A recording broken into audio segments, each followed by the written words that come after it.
What's up, guys? It's your boy Milano Miguel, back at it again with another video. Today's episode 19 of season 2 of the AC Milan vlog series. So here we go. Here we go.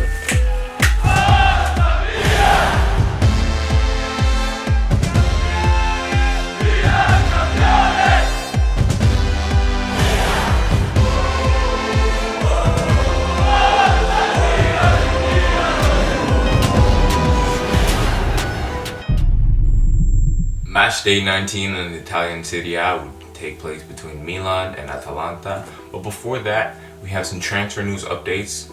Mario Mandzukic has been confirmed as a transfer to Milan as a free agent on a 6-month contract.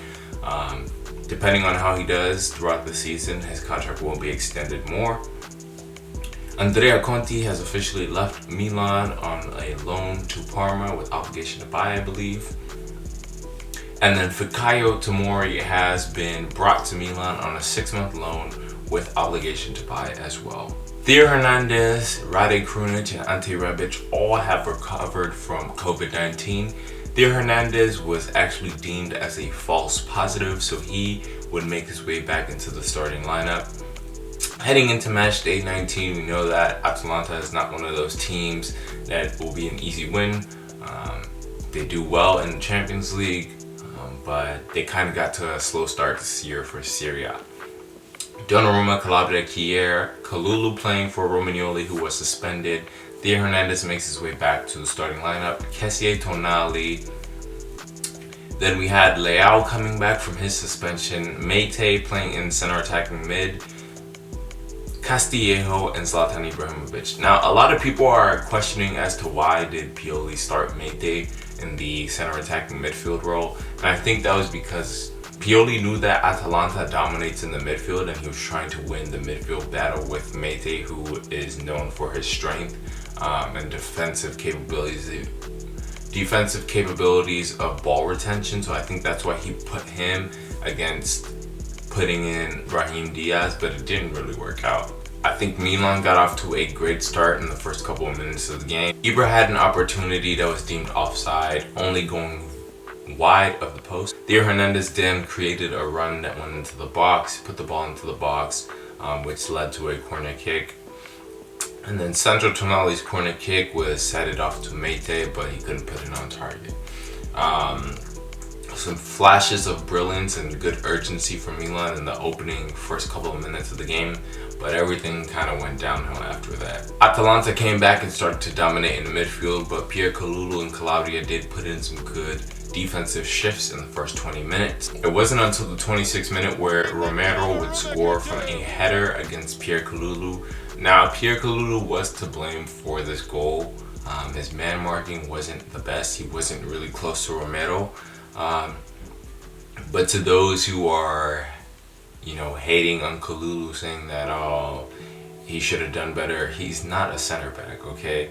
And being a center back, height is quite important, and Kalulu's only 5'10", I believe.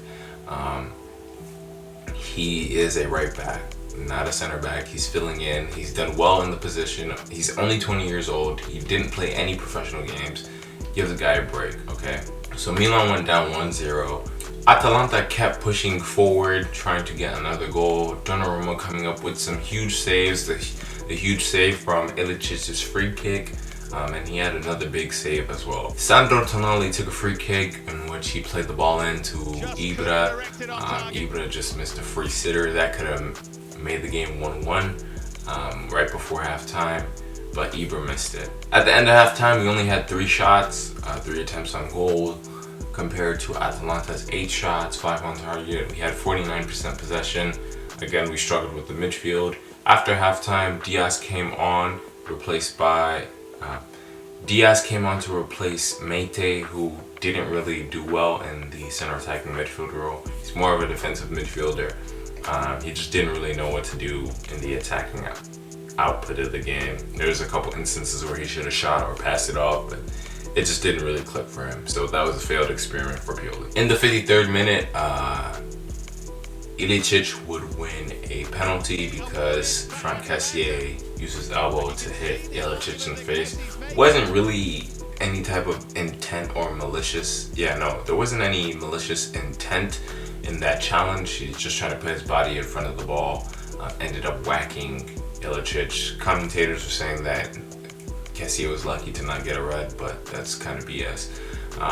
Ilicic stepped up. Donnarumma guessed the right way, but Ilicic converted the penalty in the 53rd minute. Then Pierre Kalulu sustained an injury. I thought it was his knee at first, but it seems to be something with his hip flexor or a hip. He couldn't even get up. Very sad to see Kalulu get injured. Seems like Tomori's gonna be filling in real soon. But with that injury, Musakio came in to replace Kalulu in the 57th minute. And from then on, Milan kind of struggled. Atalanta just really dominated. We saw the likes of Rebic and Mandzukic introduced to the game, taking off Leao and Castillejo. I think that change should have been done a bit more quicker. Duvan Zapata grabbed the third goal in the 76th minute. Really not much to pick on here. It was a bad performance from Milan. It wasn't the worst performance. I think that they showed some type of fight, but not enough fight. I think they showed more fight against Juve than against Atalanta. Yeah, we dropped 3 points. We're still in first. We have a 2-point lead. We've been crowned as winter champions, which absolutely means nothing. Of course, it's progress from last season where we were struggling and we weren't in a top 4 position. We're in the top 4 position now, and we need to stay there. We have the Coppa Italia quarterfinal against Inter next. That's a game that I think all of us know is up in the air. We don't really care about it. We care more about top 4 than Coppa Italia. It'd be nice to win Coppa Italia trophy. But if we don't, hey, whatsoever be it. Yeah, we just need to recover. We need to recover from all these injuries. We need to get back into the habit of things. The suspensions and the red cards need to stop because they dearly affect us deeply. Had we had Romagnoli and Salamakers into this game, it could have been a different story. But yeah, we're wishing Benacer a speedy recovery. He seems to be almost ready to come back. Maybe he'll come back next week against Bologna, but we're not really sure. We get Romagnoli back, which is good. We wish Pierre Kalulu a speedy recovery with whatever his injury is, and hope to see Mandzukic and Rebic get some more playing time and bring back Salmakers. But I think Tonali had a decent game. Yeah, that's really all I have for you guys. Forza Milan and peace.